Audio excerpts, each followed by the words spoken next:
70페이지입니다. 사사기 6장 33절에서 40절까지. 사사기 6장 33절에서 40절까지입니다. 한 절씩 교독하겠습니다. 그때 미디안과 아말렉과 동방 사람들이 다 함께 모여 요단강을 건너와서 이스라엘 골짜기에 진을 친지라. 여호와의 영이 기드온에게 임하시니 기드온이 나팔을 불매 아비에셀이 그의 뒤를 따라 부름을 받으니라. 기드온이 또 사자들을 온 므낫세에 두루 보내매 그들도 모여서 그를 따르고 또 사자들을 아셀과 스불론과 납달리에 보내매 그 무리도 올라와 그를 영접하더라. 기드온이 하나님께 여쭈되 주께서 이미 말씀하신 같이 내 손으로 이스라엘을 구원하시려거든 보소서, 내가 양털 한 뭉치를 타작마당에 두리니 만일 이슬이 양털에만 있고 주변 땅을 마르면 주께서 이미 말씀하신 같이 내 손으로 이스라엘을 구원하실 줄을 내가 알겠나이다 하였더라. 그대로 된지라. 이튿날 기드온이 일찍이 일어나서 양털을 가져다가 그 양털에서 이슬을 짜니 물이 그릇에 가득하더라. 기드온이 또 하나님께 여쭈되 주여 내게 노하지 마옵소서. 내가 이번만 말하리이다 구하옵나니 내게 이번만 양털로 시험하게 하소서. 원하건대 양털만 마르고 그 주변 땅에는 다 이슬이 있게 하옵소서 하였더니 그 밤에 하나님이 그대로 행하시니 곧 양털만 마르고 그 주변 땅에는 다 이슬이 있었더라. 아멘. 바로 당신입니다 라는 제목으로 말씀을 증거하도록 하겠습니다. 오늘 이 본문 33절부터 시작이죠. 이 33절에 또 그때예로 시작을 하고 있습니다. 이 그때예는 기드온이 바알의 제단을 파괴하고 여룻바알이라는 이름을 얻었을 때를 의미하고 있습니다. 바로 그 시간상으로는 바로 그때고요. 바로 그때 어떤 일이 있었냐? 바로 미디안과 아말렉과 이 동편 지역에 있는 종족들로 구성된 동맹군들이 다시 요단강을 넘어서 이스라엘 계곡에 진을 쳤습니다. 하나님의 백성을 공격하기 위해서 이렇게 진을 쳤던 것입니다. 기드온이 군사 소집 나팔을 불었어요. 그랬더니 바알이 죽은 신이라는 것을 눈으로 보았던 아비에셀 종족이 제일 먼저 모였습니다. 기드온이 속한 족속이기도 하죠. 지파이기도 하죠. 므낫세 지파와 그들의 북쪽에 있는 이웃 지파 아셀, 스불론, 납달리도 군사들을 모아서 또 합세하게 되었습니다. 그래서 이스라엘 계곡에 이제 갈릴리에 있는 지역에 있는 그런 지파들이 모여서 이제 지금 적군들과 팽팽하게 긴장감을 조성하고 이제는 싸우기 직전에 놓여져 있는 것이에요. 그런데 이제 34절에 보니까 여호와의 영이 기드온에게 임하시니라고 그렇게 말씀하고 있어요. 그때에, 그러니까 지금 전쟁 일촉즉발의 상황인 바로 그때에 여호와의 영이 기드온에게 딱 임했을 그때입니다. 그리고 이제 그 전 33절에 보니까 동맹군이 다 함께 모였다라고 그렇게 말씀하고 있어요. 우리는 그냥 이 말씀 보면은 그냥 넘어갈 수 있어요. 그런데 이제 원문을 보면 이 다 함께 모였다라는 것이 이렇게 33절을 우리가 눈으로 쭉 보면 미디안과 아말렉과 동방의 사람들이 다 함께 모여, 그러니까 그들의 어떤 의지대로 모였던 것으로 우리가 생각할 수가 있는데 그런데 이 원문에 보면 이 다 함께 모였다는 것이 수동태로 되어 있어요. 수동태로 되어 있다는 것이 동맹군의 의지로 모인 게 아니라 어떤 외부의 힘으로 인하여서 모여진 것을 의미하고 있습니다. 그러니까 본인들의 힘으로 이스라엘 백성을 치려고 모인 것처럼 보이지만 결국은 그 어떤 외부의 힘으로 모여졌다라는 것을 성경은 분명하게 말씀하고 있어요. 그리고 그 34절 다음에 바로 성령이 기드온에게 임하였다라고 그렇게 말씀하고 있습니다. 그러니까 이것을 종합해 보면 이 모든 상황을 만드신 분이 누구냐? 성령님이라는 것이죠. 성령님. 이스라엘 입장에서 또 기드온의 입장에서는 지금 전쟁이 나게 생겼습니다. 그렇다면 이건 불행한 일이죠. 이 전쟁에서 패하면 어떻게 됩니까? 그냥 뭐 가족이고 뭐고 없고 나라가 없어요. 그냥 죽음뿐이에요. 죽음뿐. 그것도 비참하게 죽는 것이죠. 그런 참으로 어려운 상황임에도 불구하고 그 모든 것을 주관하시는 분은 성령 하나님이라는 거죠. 우리 인생도 마찬가지라는 것입니다. 우리가 인생을 살면서 어려운 시간을 겪을 때가 있을 것이요. 그러나 그리스도인이라고 한다면 하나님을 믿는 사람이지 않겠습니까? 하나님을 믿는 사람이고, 그리고 하나님께서 지금 나에게 처한 이 어려움, 괴로움, 정말 지나가지 않은 참 긴 오랫동안 어려운 시간을 보내고 있다라고 한다면 이 모든 것들도 지금 이 상황을 만드시는 분이 누구냐? 하나님이라는 거죠. 그렇다면 하나님께서 그 상황을 통하여서 바로 저와 여러분에게 하고자 하시는 말씀이 있다라는 것입니다. 이 기드온도 마찬가지였어요. 외부의 힘에 의해서 이스라엘 백성을 치려고 이방 민족들이 동맹군을 결성해서 모였고, 그때 또 성령님께서 즉시 기드온에게 역사하셔서 성령이 임하게 하셨다는 거죠. 그러니까 모든 것이 하나님이 원하시는 때에, 하나님이 정하신 그 시기에 모든 일들이 이루어진다라는 것을 우리는 꼭 기억해야 되는 거죠.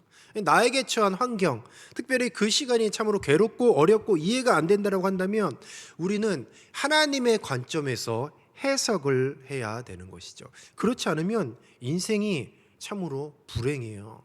그냥 아주 오랜 긴 터널을 빠져나가야 되는데 그냥 터널의 끝이 보이지 않는 그런 암담한 상황으로밖에는 느껴지지 않는다라는 것이죠. 그러나 믿음의 시야로 본다라고 한다면, 그래, 내가 처해 있는 이 어려움은 하나님께서 지금 나에게 무엇인가를 요구하시고, 또 나에게 어떤 결단을 하시기를 원하시고, 나에게 무엇인가를 가르쳐 주시기를 원하시고, 또 나로 하여금 더욱더 성장하기를 원하시는 하나님의 뜻과 계획이 있구나라고 그렇게 생각을 해야 되는 것이죠. 오늘 이 본문 말씀에 보니까 여호와의 영이 기드온에게 먼저 임한 일을 강조하고 있어요. 기드온은 인간적으로 준비가 됐습니다. 준비가 된 사람이에요. 그러나 분명한 것은 성령으로 옷 입지 않는다라고 하면 아무리 인간적인 준비를 한다 하지만 하나님의 일을 할 자격이 없는 것이죠. 성령이 임하자 기드온이 군사를 소집하여 나팔을 불었고 백성들이 그때 반응을 보이기 시작을 했어요. 기드온이 성령이 임하지 않고 자기가 그냥 임의대로 나팔을 불어서 백성들을 소집했다라고 한다면 백성들이 오지도 않았을 것입니다. 기드온이 누군 줄 알고 와요. 그런데 성령에 감동된 이후에 사역의 현장에서 사역을 진행했더니 하나님께서 그때마다 사람들을 보내주시기 시작을 했던 것이죠. 그래서 성령을 받지 않으면 하나님의 일을 할 수가 없어요. 나에게 새로운 사명이 주어지고 나에게 직분이 주어지고 또 나에게 감당할 수 있는 이 교회의 귀한 어떤 일들이 허락되어진다고 한다면 우리는 제일 먼저 해야 될 것이 무엇이냐? 내 인간적인 계획 다 내려놓고 먼저 성령 받아야 할 줄로 믿습니다. 이건 성령의 일이에요. 하나님의 일이 아니죠. 내 계획, 내 경험, 그것으로 하는 것이 아니에요. 성령의 일은 성령님이 나를 통해서 하시는 것이죠. 그러니까 주님께 바짝 엎드려서 주님이 나를 향하여서 원하시는 것이 무엇인지를 계속 물어보면서 끊임없이 성령님을 구해야지. 바로 그때부터 성령을 받은 후에 하나님의 일을 감당해야 한다라는 것이죠. 기드온이 군사 소집을 알리는 나팔을 불었을 때에 아비에셀 종족이 제일 먼저 나왔다고 했습니다. 그리고 아셀, 스불론, 납달리 지파도 군사들이 모였어요. 근데 이 아셀, 스불론, 납달리 지파가 누구냐라고 한다면 이방 민족들에게 제일 괴롭힘을 많이 당했던 사람들이요. 전쟁하자고 하면 이들이 나올 수가 없어요. 왜냐하면 겁을 잔뜩 먹었기 때문에. 그런데 기드온이 미처 생각지도 않은 사람들이 참여하게 되었습니다. 성령이 하시는 거죠. 성령이. 사람의 힘으로는 이런 일들이 일어날 수가 없어요. 그래서 성령을 받은 후에 군사를 소집했더니 전혀 미처 생각지도 않은 사람들이 참여하게 되는 거죠. 주의 일도 마찬가지예요. 혼자 하는 게 아닙니다. 같이 하는 거죠. 먼저 내가 부족하지만 주님께서 나에게 귀한 사명을 맡겨주셨다고 한다면 성령을 구하십시오. 그렇다고 하면 주님께서 함께 일할 지체들을 붙여주시는 줄로 믿습니다. 기드온은 그렇게 일하기를 시작을 했어요. 그래서 기드온이 어떻게 됐습니까? 용기를 더욱더 얻었겠죠. 왜냐하면 미처 생각지도 않은 사람들이 전쟁에 참여한다고 왔기 때문에 계속해서 용기를 얻어서 이제는 전쟁에 임할 수 있는 그런 힘을 공급받기 시작을 했던 것이죠. 그래서 성령을 받는 것이 굉장히 중요해요. 36절에서 40절 말씀은 바로 기드온이 하나님을 시험하는 장면이 나옵니다. 크게 두 번을 시험을 했어요. 기드온은 36절에 보면 주께서 이미 말씀하신 같이 내 손으로 이스라엘을 구원하시려거든. 그러니까 이 어구를 두 번씩이나 반복해요. 자기가 하나님이 쓰시는 사람이 맞냐 이거예요. 자기가 지금 이방인의 압제로부터 이스라엘을 구원할 사사가 맞느냐, 이 질문을 계속해서 하는 것이에요. 성령으로 옷 입혀진 기드온이기도 하지만 계속해서 표징을 요청했어요. 그러니까 성령을 받았지만 아직까지 성령에 충만한 상태는 아니죠. 그러나 성령을 받았다라고 한다면 성령님은 도와주시는 줄로 믿습니다. 우리는 성령을 받고 성령의 충만을 구하고 성령께서는 성령의 사람을 반드시 도와주시는 것이에요. 이 성령의 옷 입혀진 이 기드온이 계속해서 마음에 아직까지는 갈등이 있었어요. 여호와의 임재를 보았지만 여호와의 권능을 아직 보지 못했어요. 그래서 기드온이 나름대로 시험 문제를 제시를 하는 거죠. 그 시험 문제가 무엇이냐면 양털과 이슬이에요. 이슬이 양털에만 있고 사면의 땅에 말라 있으면 여호와께서 자신을 통해 이스라엘을 구원하신다는 약속을 믿겠다라고 그렇게 37절에 이야기하고 있습니다. 다음 날 일찍 일어나서 기드온이 하나님의 답을 확인했더니 양털을 쥐어 짰습니다. 그랬더니 물이 그릇에 가득 찬 것을 보았어요. 바로 이것을 무엇을 의미하느냐? 하나님께서 응답하신 것이죠. 하나님께서 도와주시겠다는 거죠. 그런데 이번에는 기드온이 거기서 또 정반대되는 증거를 또 요구해요. 이슬은 마른 땅에만 있고 양털은 말라야 한다라고 정반대의 것을 제시를 합니다. 그런데 여기서 이렇게 두 번째 하나님에게 시험 문제를 제시를 하면서 이런 단어를 썼어요. 시험이란 단어를 썼습니다. 시험. 기드온이 지금 무엇을 하고 있냐면 하나님을 시험하고 있는 거예요. 하나님을 시험하고 있어. 말씀을 한 절 우리가 한번 살펴보도록 하겠습니다. 사사기 3장 1절에서 2절인데 같이 읽어볼게요. 시작. 여호와께서 가나안의 모든 전쟁들을 알지 못한 이스라엘을 시험하려 하시며 이스라엘 자손의 세대 중에 아직 전쟁을 알지 못하는 자들에게 그것을 가르쳐 알게 하려 하사 남겨두신 이방 민족들은, 자 1절에 보시면 여호와 하나님께서 가나안의 모든 전쟁을 알지 못한 이스라엘을 시험하시려고, 전쟁을 알지 못하는 이스라엘 백성을 시험하시려고 이제는 이방 민족들을 그냥 두셨다라고 했잖아요. 그러니까 시험은 무엇이냐면 하나님의 사람에게 하시는 일종의 테스트지요. 그런데 우리는 자꾸 하나님을 시험하려고 해요. 하나님. 기드온이 지금 하나님을 시험하고 있는 거예요. 똑같은 단어예요. 똑같은 단어. 살아계신 하나님께 정말 하나님 나를 선택한 것이 맞습니까? 하나님 나를 선택하셨고 나를 사용하시는 것이 맞습니까? 하나님 내가 정말 이 자리에 있는 것이 맞습니까? 하나님 나 이런 직분을 주셨는데 내가 이 일을 감당하는 것이 맞습니까? 라고 지금 그렇게 반문하는 것이죠. 그런데 그것이 무엇이냐? 하나님을 시험하는 것이요. 시험. 우리가 구원을 받았고 그리고 우리가 이 자리에 앉아 있는 것은 무엇을 의미하는 것이죠? 하나님은 저와 여러분에게 값없는 구원의 은혜를 주신 줄로 믿습니다. 그런데 아무리 봐도 세상에 공짜는 없더라고요. 하나님의 값없이 우리를 구원해 주셨다고 한다면 우리는 빚진 자의 마음으로 하나님의 이 땅 가운데서 하나님의 뜻을 구하며 그리고 하나님의 뜻을 성취하는 삶을 살아야 하는 것이죠. 이것이 무엇이냐? 신앙 양심이 있다라고 한다면 그렇게 살아야 하는 것이에요. 하나님은 기드온의 그 마음에 가진 질문, 주께서 내 손으로 이스라엘을 구원해 주실 것입니까? 이런 질문에 답을 주셨어요. 그런데 말씀을 잘 읽어보시면 무려 이 기드온의 기사에 보면 5번이나 반복해서 확답을 주셨어요. 5번이나. 기드온이 5번이나 물어본 것이죠. 내가 맞습니까? 정말 나요? 그때마다 바로 너다. 너야, 사사가 너야. 지금 이스라엘을 구원할 사사가 바로 너라라고 5번이나 말씀해 주셨어요. 하나님의 뜻은 너무나 분명합니다. 하나님의 뜻은 너무나 분명함에도 불구하고 또 하나님의 영의 성령, 그러니까 하나님의 영에 의해서 능력을 받았어요. 기드온은. 그리고 전쟁에 나가서 호출했는데 백성들이 압도적인 반응을 보였어요.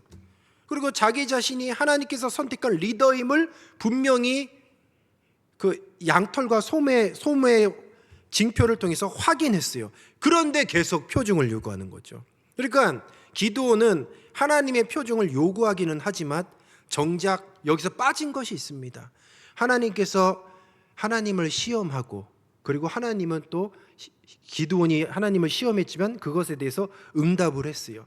그렇다면 하나님께서 왜 기드온을 심판하지 않고 기드온에게 꾸지람을 이렇게 보이지 않고 어째서 기드온의 그런 시험에 순순히 응답하셔서 끊임없이 표정을 구하는 기드온에게 계속해서 응답을 하실까? 하나님은 기다리고 계신 것이에요. 하나님은 무엇을 기다리시느냐? 바로 헌신을 다짐하는 기드온을 기다리고 있는 것이죠. 기드온을 오래 참고 가르치시는 분이 바로 이런 하나님이에요. 기드온은 하나님이 자기를 통해 이스라엘을 구원하신다는 약속을 수차례 하셨음에도 불구하고 여러 번 증거를 요구하고 있어요. 하나님을 조정하고 자기 눈높이로 하나님을 끌어내리려고 하고 있습니다.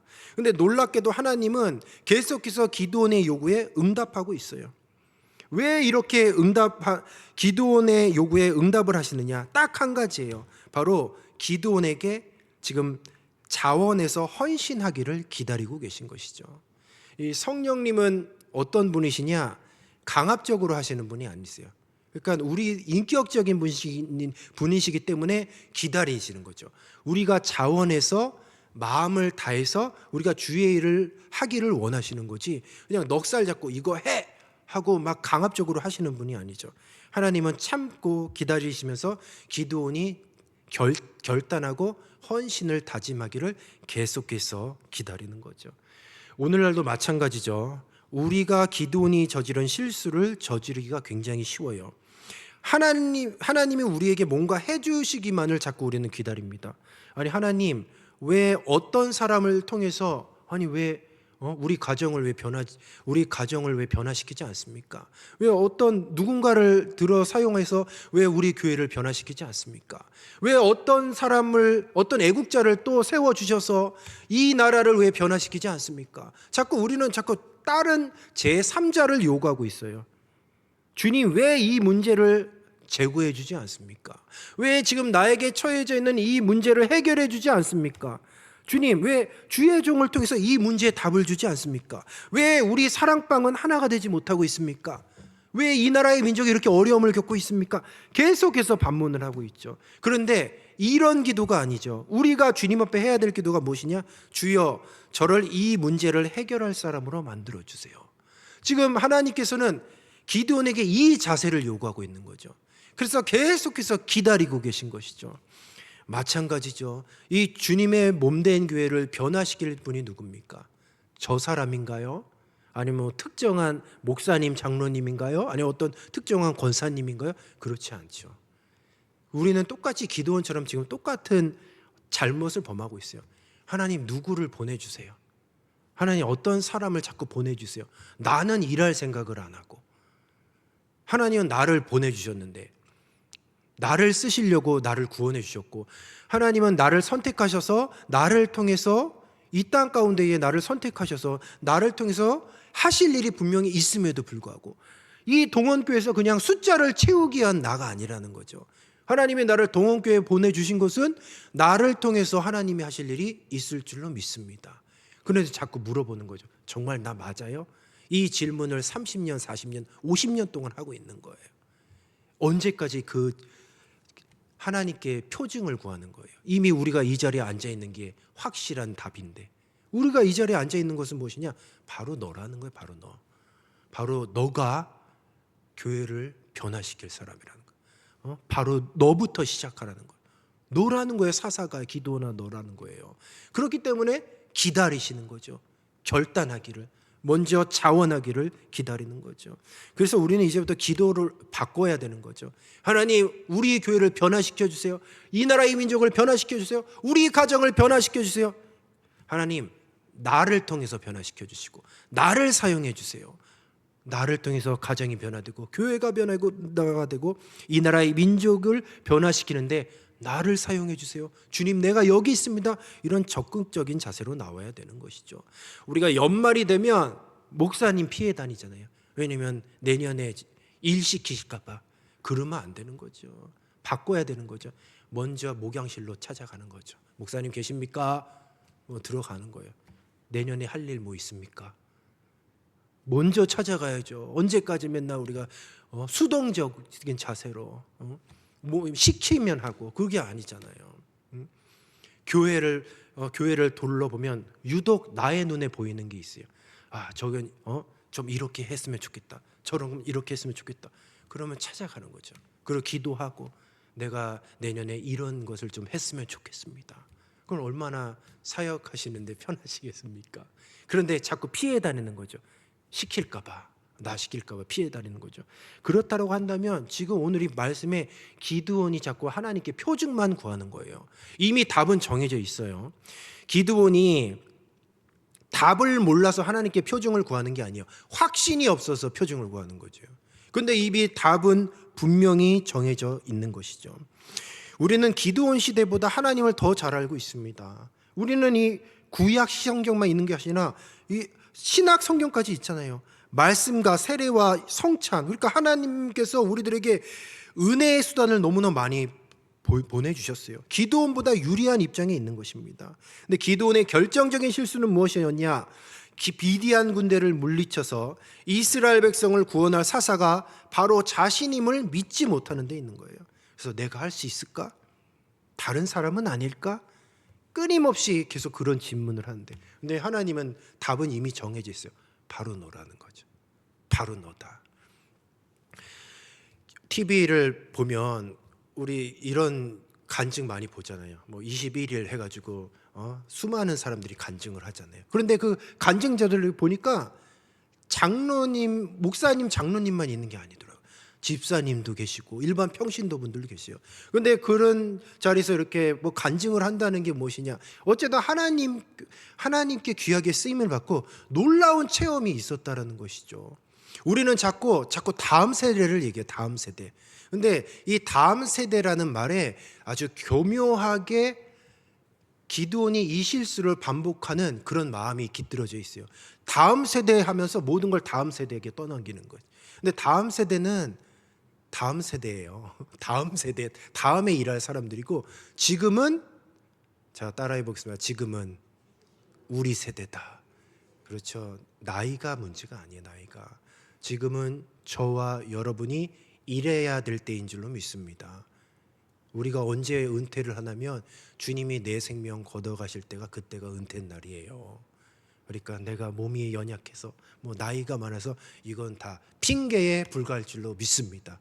아직 올해 며칠 남지 않았지만 주님 앞에 먼저 성령을 구하시고, 그럼 물어보십시오. 하나님, 내가 동원교회 나를 이렇게 불러주셔서 이렇게 오랫동안 이렇게 신앙생활 하게 해주신 목적이 무엇입니까? 하나님이 가르쳐 주실 것이고요. 하나님이 주님의 몸된 교회에서 나만이 할 수 있는 그 일을 가르쳐 주실 것입니다. 그 응답을 받았다고 한다면 목양실로 가셔서 목사님, 저 이런 일 시켜주십시오. 이러면 얼마나 멋있습니까? 그렇게 해서 하나님께 귀하게 쓰임받는 그런 저와 여러분이 되었으면 좋겠습니다. 말씀을 정리하도록 하겠습니다. 하나님은 바로 나를 통해서 역사하시기를 원하세요. 계속해서 지금 기다리고 계신 것이에요. 내가 변화의 장본인이고 바로 내가 우리 교회 부흥의 시발점입니다. 내가 생명을 살리는 도구예요. 그러니까 나를 통해서 우리 교회가, 나를 통해서 우리 가정이, 나를 통해서 이 나라, 이 민족이 변화되는 줄로 믿습니다. 계속해서 하나님을 시험하고 테스트하고 자꾸 표징을 구하라는 그런 실수는 이제는 우리가 다 내려놓고, 우리가 이 자리에 있는 것만으로도 이것은 확증이에요. 확증. 내가 너를 쓰겠다는 확증이에요. 확증. 그런 확신을 가지고 오히려 주님 앞에 당당히, 주님, 내가 주님의 몸된 교회를 위해서, 내가 무너지는 이 조국 대한민국을 위해서 내가 어떻게 쓰임을 받고 나를 어떻게 사용하십니까? 좀 더 적극적인 기도를 하셔서 주님이 나의 생명을 불러가시는 그날까지 정말 귀하게 생명을 살리고 교회를 세우는데 귀하게 쓰임받는 저와 여러분이 되시기를 주님의 이름으로 축복합니다. 기도하겠습니다. 생명의 주님, 참으로 감사합니다. 기드온이 범한 실수 우리는 범하지 않게 하옵소서.